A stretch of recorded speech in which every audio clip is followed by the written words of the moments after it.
One, you have to start now. Don't procrastinate. Some of these countries change policies every now and again. No need for IELTS. Means that if you didn't go to school at all, you don't have a degree. But there are different ways people can move abroad. Hi everyone, welcome Yeah, and that's welcome fine. back to my channel. Today's video is really special to me because we have someone in our midst that will be talking to us about something that will help us to plan ahead. If you really want to move to any country, Europe, America, or some other countries that we are going to be talking about in this video. So let's just give the whole attention to Waka Waka Doctor. I'm sure many of you must have seen him and have seen many of his content. So please, Doctor, can you tell us about yourself? Fantastic. Thank you very much for bringing me up to your YouTube channel. It's a huge pleasure. Everyone calls me Waka Waka Doctor because I am a medical doctor who enjoys travel. So Waka Waka is sort of an informal lingo, so to say, that expresses or explains someone who enjoys traveling, a nomad, someone who's never sitting still in one position. And of course, doctor, because I'm a medical doctor. I have been to 62 countries now. Um, and hopefully I can see many more countries. And I educate people on all my social media platforms, Twitter, Instagram, YouTube, basically about moving abroad. So thank you very much for having me, and I hope that this conversation will be a very enlightening one. Thank you so much. Thank you for gracing this channel. So today, Doctor is going to talk to us about 10 countries that you can easily migrate to in 2023, because 2022 is almost at the end. This is Wow. November. So if you're planning to move to any country in 2023, he's going to tell us practical ways and then like countries that are easy to travel to and how you can get ready and travel to those countries in 2023. So let's just jump right into it. Fantastic. Thank you very much. It's a very broad subject, but we'll try and compress it so that everyone can get the gist, the juicy part of this gist, and act on it. Before I go right in, I want to state some basic principles that I've always told those who have watched me, who know me, who've seen me. Is that number one, you have to start now. Don't procrastinate. Don't decide that you're going to do it tomorrow. Start now. And the reason is simple. Some of these countries change policies every now and again. And if you sit back and just say, oh, I'm going to wait, don't worry, let me just take a breather. Before you say Jack Robinson, they've changed the policy. For instance, many years ago, Finland, to move to Finland was free of charge. You didn't need to pay. But now it's not the same. So you have to put that at the back of your mind. Another thing is that currencies are getting devalued almost every day. I'm Nigerian. In Nigeria, naira is the currency. 8 years ago, a dollar was 166 naira or something like that, 180 naira.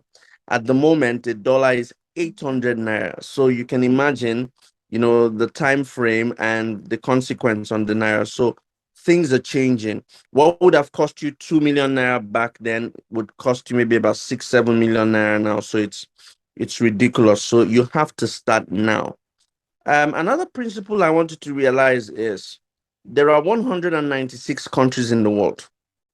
So you cannot be narrow-minded or tunnel visioned and say it is only Canada, it is only UK, it is only US. You have to widen your horizon and see that there are many countries in the world.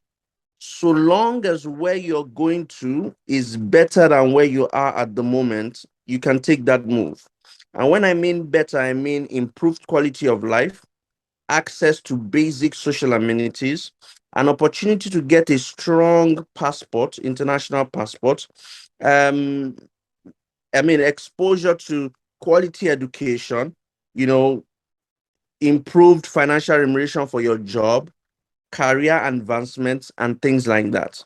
So if where you're going to is better than where you are at the moment, make that move. I also always say you can always use one country as a stepping stone to another. So, if for instance, your ultimate goal is Canada, but consider that there are many factors involved in moving abroad: finance, moving with family, your qualification, your business, strategy or, acumen, your CV, things like that. You might not be able to go to Canada straight away. So why not start small to a smaller country that you can afford, you can move to easily, and then from there you plan and then you can go to your dream country. Okay. That also said, there are different ways people can move abroad. You can go abroad as a student, which is the easiest pathway. Academics is the easiest pathway to move abroad. You can go as a worker, go through jobs, work permits, work visas, and stuff like that. You can go through the permanent residency route. That's the third one, the permanent residency route, which Canada has, which Australia has, which some countries in the EU now are starting to have. You can also go through marriage. Some people move because their spouses are residents of a particular country and they move when they get married to that person. And then, of course, asylum seeking as well. Now, a lot of the countries I'm going to mention, in 10 of them, the easiest way to move to these countries will be academics. And those that have job opportunities there, I would also describe them. Now, number one on my list is Norway. Yes, Norway. And the reason why Norway is on the top of my list is because going as a student to Norway is totally free. At the moment, right now, as you're listening here, it is tuition free. Policies are changing, and there's a discussion going on to change that policy. So if you miss this cycle of admission, you might need to pay tuition. So that's why I said you have to start now. They only need your transcripts, your international passports. Some schools don't even require your IELTS anymore. You can use any of your exams or get a letter of proficiency from your university stating that you were taught in English as a certificate of proficiency, and that will stand in the gap as IELTS. Okay. Um, the downside of this is when you're applying for admission and you want to get your visa, you need to have the equivalent of 10,800 euros in your bank account as proof of funds. Now, you will transfer that money to a Norwegian bank that the school is going to give to you. But the good news is this: the money is yours. When you get to Norway, they give you an ATM card. You can withdraw all the money back. So long as you're in Norway, the money is yours. And then you can give back to whoever you borrowed the money from or use it to do whatever you want. So Norway ranks number one on my list. You can go with your family, you can work while you study, 20 hours per week, and it's tuition free. BSc is accepted. Whether you have second class upper, second class lower is accepted. So that'll be my first one. Second is Germany. Yes, Germany, also tuition free. All right. And these countries, they learn in English. Language is not a barrier. Age is not a barrier. Doesn't matter how old you are. So Germany, you have English taught courses. No need for IELTS. They have more than 500 universities with a plethora of courses you can apply for. The most interesting thing about Germany is that they even accept HND. So if you have a higher national diploma, they'd accept you. Also, Germany is one of the highest, in fact, the highest has the highest number of vocational schools in the world.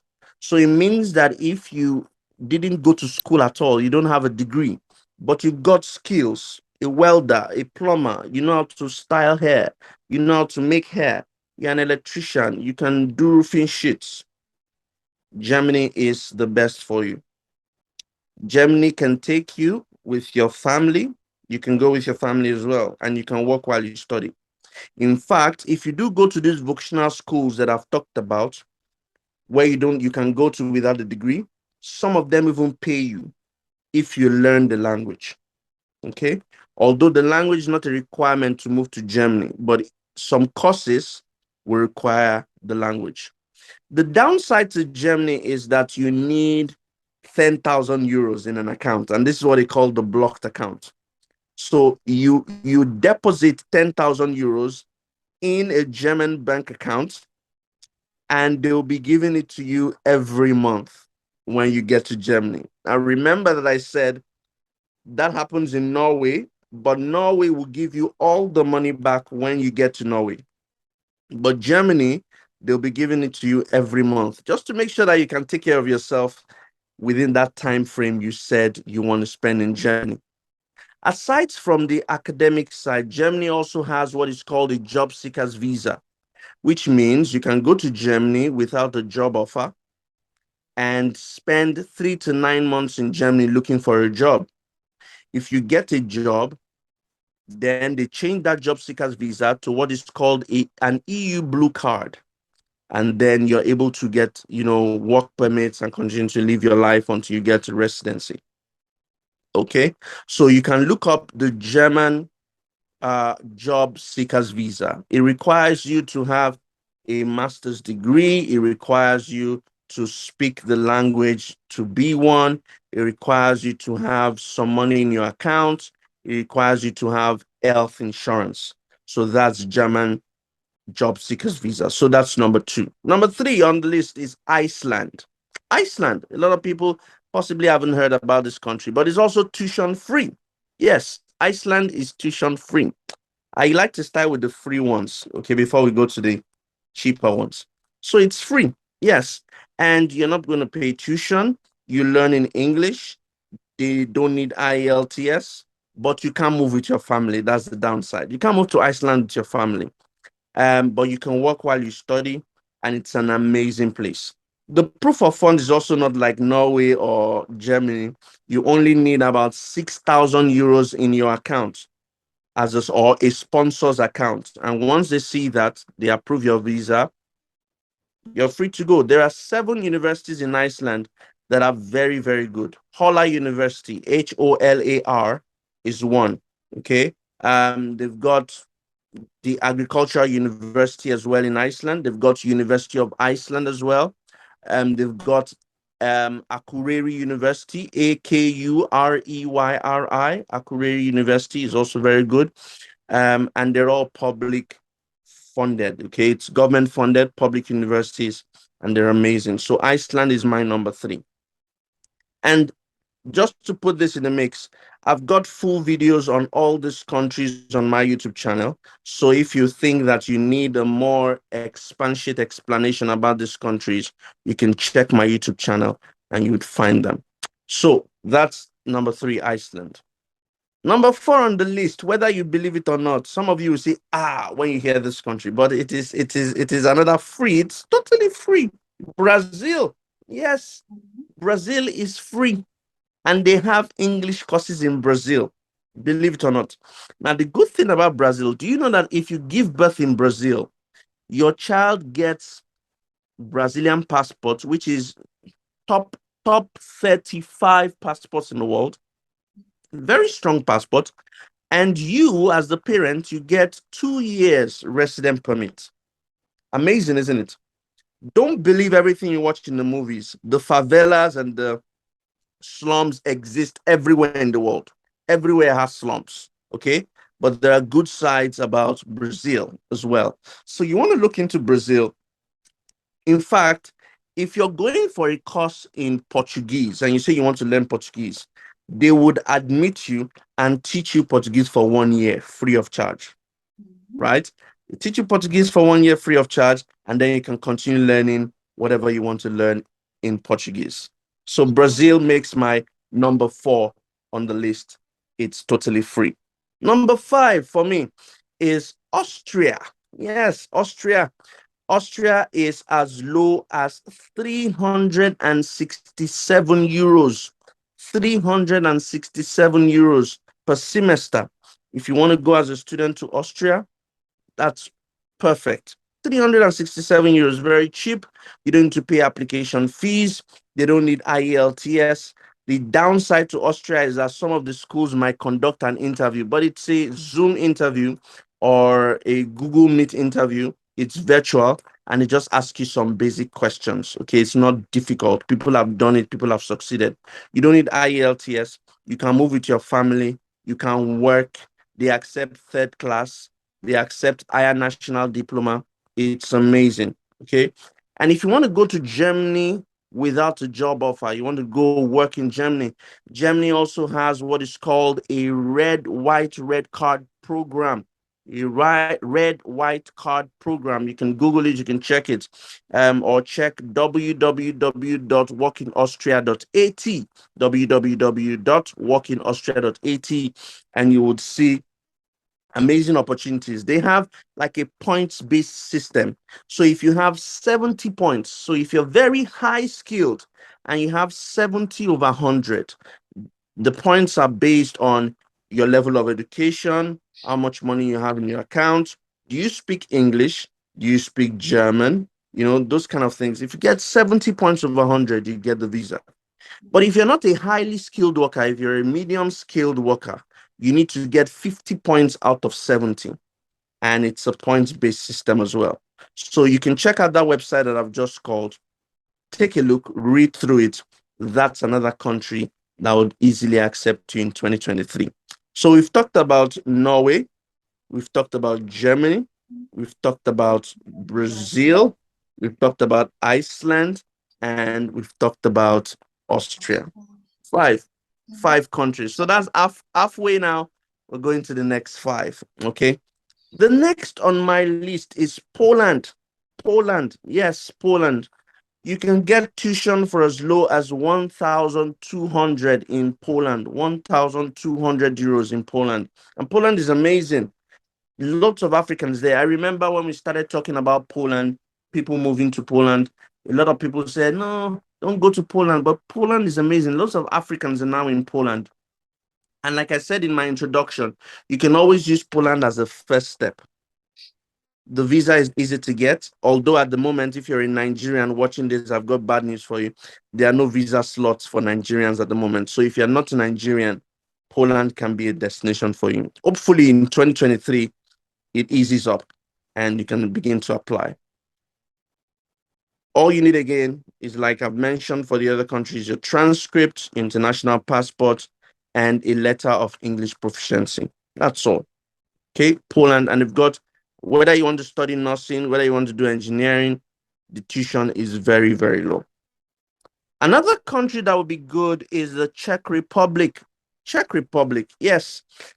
Czech Republic, you have tuitions as low as 900 euros, like University of Bata. University of Bata in Czech Republic, 900 euros. Yes, and it's the same requirements as I've mentioned before. If you're going as a student, you need your international passport. Well, some of these universities might ask you for a statement of purpose. You need your transcripts and, of course, your letter of English proficiency. If they don't ask you for letter of English proficiency, then you don't need it. Okay, so that's Poland and that's Czech Republic. Another place that people don't often talk about is Italy. Aha, fantastic, Italy. And Italy is so good that they've got a particular scholarship, you know, they've called it the Italian government scholarship, that if you can prove to the government that your family earns less than $500 in a month, they'll give you that scholarship. What are the benefits of the scholarship? You get fed every day, you get accommodation fees, you know, and tuition is extremely subsidized. Okay, so you don't need to think about where tuition is going to come from. You don't need to think about where food is going to come from. You don't need to think about accommodation because to be paid. How would you prove that your family earns less than $500 a month? You have to get a letter from your father's employers or your sponsor's employers to show that this is the salary and is less than $500. And you also need to submit bank accounts so that they can see that the transactions are going in and it's less than $500. The tuition fee generally in Italy is usually between 1,500 euros and about 3,500 euros. But then think about it if you apply for those scholarships. University of Bologna, Padova University, the University in Rome, fantastic universities, and people often overlook it. Another country I would like to talk about, which is the ninth one, is Portugal. Portugal, underestimated in Europe. Remember that most of these European countries are within the Schengen region. And if you have a Schengen visa, you have the right to travel 26 countries without a visa. Portugal is as low as 1,000 euros, 1,000 euros. And I have no idea why people don't consider Portugal.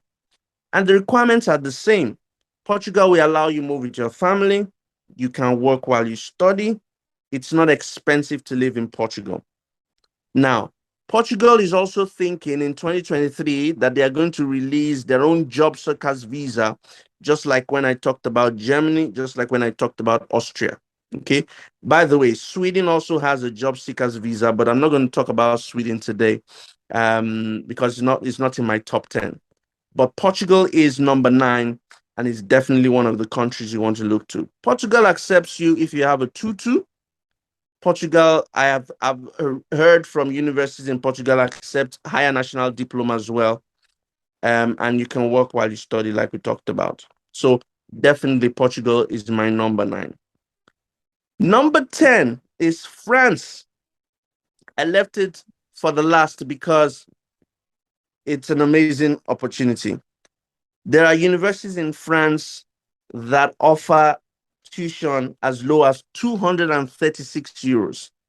200 public universities, 236 euros per year, not per semester, per year in France.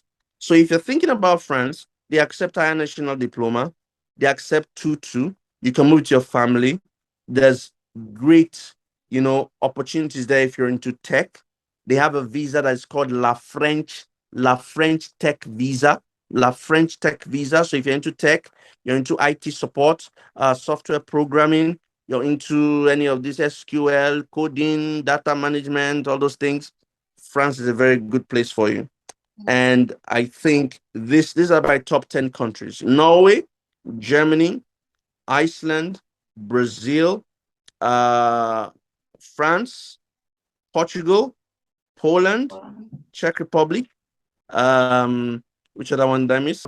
You have all the 10. You just need to rewind this video to listen to all the 10. But those are my top 10 countries, some of them with, job seekers visas. Others you can move through academics. And if you need longer videos to explain to you step by step, because we cannot go on talking about each country, how to move to each country. Each country is a video on its own. You can visit my YouTube channel if you want, and you would find videos that would explain each country on its own. But remember that I've explained the basic principles to you, that academics is the easiest way to go, and some other countries you can go with the job opportunities. You need your documents spot on: your international passport, your transcripts, your statement of purpose, letter of English proficiency, your academic CV or your professional CV. It needs to be on point. And then proof of funds for all these countries, usually between 6,000 to 10,000 euros, depending on the country. And these are fantastic countries you can move to. So it doesn't have to be the UK, it doesn't have to be the US, it doesn't have to be Canada, it doesn't have to be Australia. It can be any of these 10 countries, depending on your budget, depending on your family size, depending on the circumstances, or surrounding your background. So I hope that I've been able to answer your question about the 10 easiest countries to move to in 2023. Yes, wow, wow, wow. Thank you so much. That was really, really amazing. Like, guys, as if you were in my shoes listening to him talk, you know that he has a lot of experience in this particular area. So as he mentioned, in his YouTube channel, you'll find details about each of these countries. So you want to check those out. And just like he mentioned, it's not just about so many of these countries. It's about you yourself making that decision and just picking one of those ones that people think, oh, maybe they are not the best places to go, but they are easy. You can use it as a stepping stone. If you have been following me, you notice that I moved to the UK first and then the US, and then it was the plan from the beginning. So once you are able to see, okay, this place is easier for me, then it is easy for you to move from there. Because if you are in your home country, like I'm in Nigeria as well, when I was in Nigeria, so many agencies in the US, they were not willing to take me. But then I moved to the UK, and then the opportunity just opened up that, like, if I apply, they must take me almost. So guys, thank you so much for watching, and thank you so much, Waka Waka Doctor. I'm really, really privileged to have you here, and I believe that most people that watch this video must have got something very important. So thank you so much for gracing this Thank you. channel, Thank you very much and for God bless having you. me. Sweet pleasure. Thank you so much. All right, thank you guys, and I'll see you in the next video. Bye.